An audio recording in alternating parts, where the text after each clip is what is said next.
सुप्रभात मेरे प्रिय विद्यार्थियों। मैं रिया सिंह आपकी हिंदी शिक्षिका। आज मैं आपके सामने पत्र के विषय में कुछ बताना चाहती हूँ। पत्र है क्या? पत्र, जिसे हम खत, लेटर कहते हैं। पत्र एक अपने संदेश को पहुंचाना, यानी अपने जो मन के भाव हैं और जो विचार हैं उसको दूसरों तक हम किस प्रकार पहुंचाते हैं, यह एक ऐसा माध्यम है जिसके द्वारा अपने विचारों को हम प्रकट कर पाते हैं। एक तरह से कह सकते हैं कि हम पत्र के माध्यम से अपने परिवार वालों से, अपने घर वालों से, रिश्तेदारों से, कार्यालयों में, विद्यालयों में, किसी भी संस्था में अपनी समस्या या अपने विचार प्रकट करते हैं। यह एक जरिया है अपने भावों को प्रकट करने का। जब हम किसी विषय, चाहे वो शोक संदेश हो, खुशी हो, शिकायत हो या आवेदन हो या निवेदन हो, शुभकामना हो, निमंत्रण पत्र हो, बधाई पत्र हो या फिर संपादक को लिखना हो, सरकारी कर्मचारी को लिखना हो, प्रार्थना पत्र लिखना हो, तब हम पत्र का प्रयोग करते हैं। अब हम जानेंगे कि ये पत्र कितने प्रकार के होते हैं। हाँ बच्चों, पत्र 2 प्रकार के होते हैं।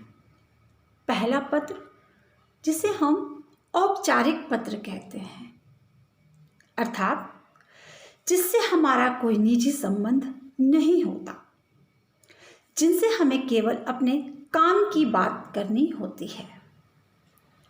इसके अंतर्गत सरकारी विभाग में प्रार्थना पत्र, संपादक को पत्र और आवेदक पत्र आते हैं। इसमें हम अपनी भाषा को बहुत ही नपी-तुली लिखते हैं। औपचारिक पत्र के 7 अंग होते हैं। पहला जो अंग है उसमें सेवा में लिखकर पत्र प्रापक का पदनाम तथा पता लिखकर पत्र की शुरुआत करनी चाहिए। दूसरा है विषय, जिसके बारे में पत्र लिखा जा रहा है उसे केवल एक ही वाक्य में शब्द संकेतों के माध्यम से लिखना चाहिए। तीसरा है संबोधन, जिसे पत्र लिखा जा रहा है, जैसे महोदय, महोदया या माननीय जैसे शब्दों का प्रयोग शिष्टतापूर्वक शब्दों के माध्यम से हम लिखकर करते हैं। चौथा भाग है विषय वस्तु। ये अनुच्छेदों में लिखा जाता है। ये 2 भागों में लिखा जाता है, पहला अनुच्छेद और दूसरा। अब हम पहले में क्या लिखते हैं? पहले में सविनय निवेदन यह है, जैसे वाक्यों का प्रयोग करके हम आरंभ करते हैं। फिर हम अपनी समस्या के बारे में बताते हैं। दूसरे अनुच्छेद में आपसे विनम्र निवेदन है कि लिखकर उनसे हमें क्या उम्मीद और क्या उपेक्षा है, इस बात की जानकारी देते हैं। 5वां भाग है हस्ताक्षर और नाम।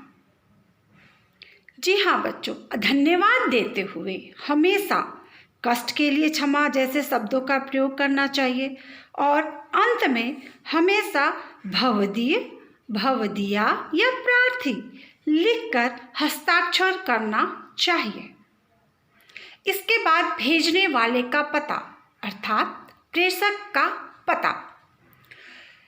अगर आप एग्ज़ाम में दे रहे हैं तो उसमें आपको अपने घर का एड्रेस नहीं देना है, बल्कि क ख ग घ स्कूल का नाम लिखकर क ख ग घ लिख सकते हैं, लेकिन अपना नाम नहीं लिख सकते। और अगर आप ऐसे कहीं प्रार्थना पत्र दे रहे हैं तो वहाँ पर आपका पूरा पता होना चाहिए। और अंत में हम हस्ताक्षर के बाद, प्रेषक के पता के बाद दिनांक अवश्य रूप से लिखें, जिससे आप पता चले कि आपने किस दिनांक को पत्र लिखा था। आइए हम चलते हैं पत्र की ओर। ये बच्चों, अब हम चलते हैं औपचारिक पत्र की ओर। हमारी बुक यानी भाषा सुरभि पेज नंबर 87 पर यह पत्र दिया गया है।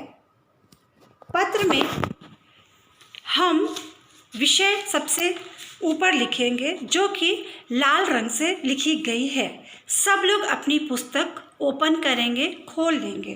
Page number 87।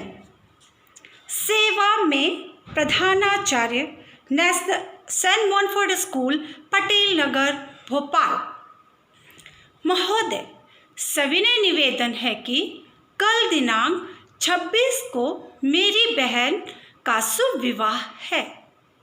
घर में अतिथि आ रहे हैं, अतः कामों में व्यस्त रहने के कारण मेरा स्कूल आना 2 दिनों के लिए संभव न हो सकेगा।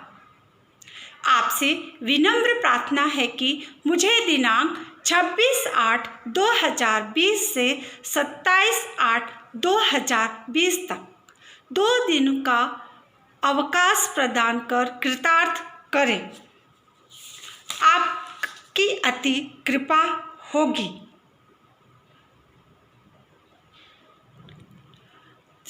धन्यवाद। आपका आज्ञाकारी शिष्य। यहाँ पर छात्र अगर एग्ज़ाम में लिखेंगे तो नाम नहीं लिखेंगे, क ख ग घ या XYZ लिखेंगे। और अगर आप ऐसे एप्लीकेशन देते हैं जब आपके स्कूल चल रहे हो, तब आप उसमें अपना नाम, रोल नंबर, क्लास, सेक्शन और अंत में दिनांक लिखेंगे। आपने औपचारिक पत्र लिखना अब सीख लिया कि कैसे हम औपचारिक पत्र लिखते हैं।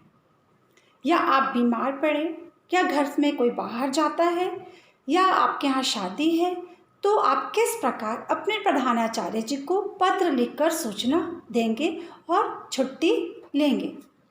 यह आवेदन का प्रारूप मैं आशा करती हूँ कि आपको अच्छे से समझ में आ गया होगा। अगर आपको किसी प्रकार की कोई दिक्कत हो तो व्हाट्सएप के माध्यम से पूछें। AC1 में इस प्रारूप के अनुरूप आपसे प्रश्न पूछे जाएंगे कि सर्वप्रथम पाठ में इस पत्र में हम क्या लिखते हैं, या हम मध्य भाग में क्या लिखते हैं, या मैंने जो आपको 7 अंग बताए हैं कि पहले अंग में हम किसका विवरण करते हैं, दूसरे अंग में, तीसरे, चौथे, 5वें, 6वें या 7वें, या अंत में हम क्या लिखते हैं, या प्रारंभ में हम क्या लिखते हैं। तो आपको पत्र लिखना अवश्य रूप से आना चाहिए। मैं आशा करती हूँ कि आप पत्र लिखना सीख चुके होंगे। आप अपना बुक पेज नंबर 87 खोल लेंगे और भली भांति लिखना सीखेंगे। किसी भी प्रकार की कोई भी शंका होगी तो व्हाट्सएप के माध्यम से अवश्य पूछेंगे। इस पाठ से संबंधित आपको 4 या 5 प्रश्न पूछे जाएंगे, तो आप एक बार घर में इसे लिखकर अवश्य देखें। अब हम आते हैं अनौपचारिक पत्र की ओर। आइए हम देखते हैं कि अनौपचारिक पत्र के कितने अंग हैं और हम किस प्रकार अनौपचारिक पत्र को लिखते हैं। तो अब हम नेक्स्ट पेज पर आते हैं। अब हम चलते हैं अनौपचारिक पत्र की ओर। अनौपचारिक पत्र क्या होता है? जिन व्यक्ति से हमारा निजी या व्यक्तिगत संबंध होता है, जिन से हम अपने मन और अपने विचार को खुलकर उनके सामने प्रकट कर सकते हैं, जैसे हमारे मित्र, माता पिता, दादा दादी, नाना नानी, मामा मामी, बुआ, हमारे रिश्तेदार, हमारे परिवार, जिनसे हम या तो उनसे आग्रह कर सकते हैं, शोक व्यक्त कर सकते हैं, खुशी व्यक्त करते हैं, आमंत्रण देते हैं, या उनसे मिलने की आग्रह करते हैं, या धन्यवाद देते हैं, या शुभकामना देते हैं। तो ऐसे लोगों के साथ हम अनौपचारिक रूप से संबंध रखते हैं। इनके द्वारा हमें कोई भी किसी भी प्रकार की कोई भी औपचारिकता नहीं होती।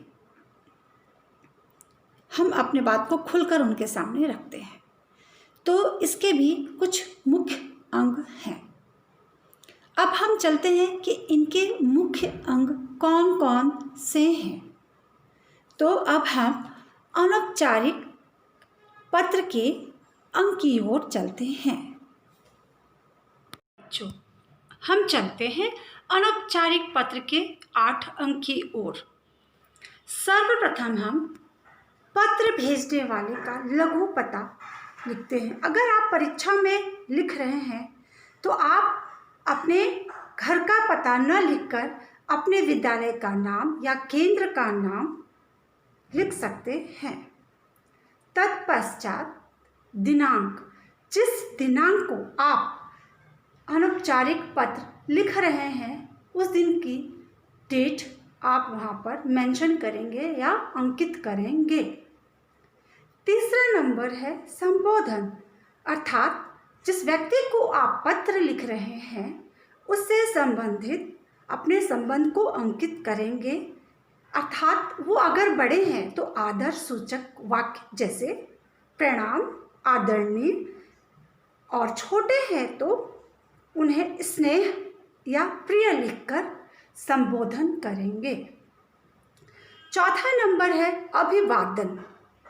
अभिवादन अर्थात सादर प्रणाम या सप्रेम नमस्ते। छोटे हैं तो चिरंजीवी या शुभाशीष। पांचवा है विषय वस्तु। विषय वस्तु के अंतर्गत हम इसे 3 भागों में बांटते हैं। पहला भाग है हम अपने परिवार का कुशल बताते हैं कि हम कैसे हैं और उनसे भी उनकी कुशलता पूछते हैं। पहले अपनी कुशलता को बताएंगे, फिर हम उनसे उनकी कुशलता पूछते हैं। दूसरा भाग कि आप किस विषय पर बात कर रहे हैं, यानी विषय से संबंधित जो मुख्य भाग है हम उसका विस्तार देंगे। तीसरा भाग आता है कि पत्र की प्रतीक्षा में विषय की समाप्ति करते हुए क्या आप उनके पत्र का इंतज़ार करेंगे तो उनसे प्राप्ति का निवेदन करेंगे।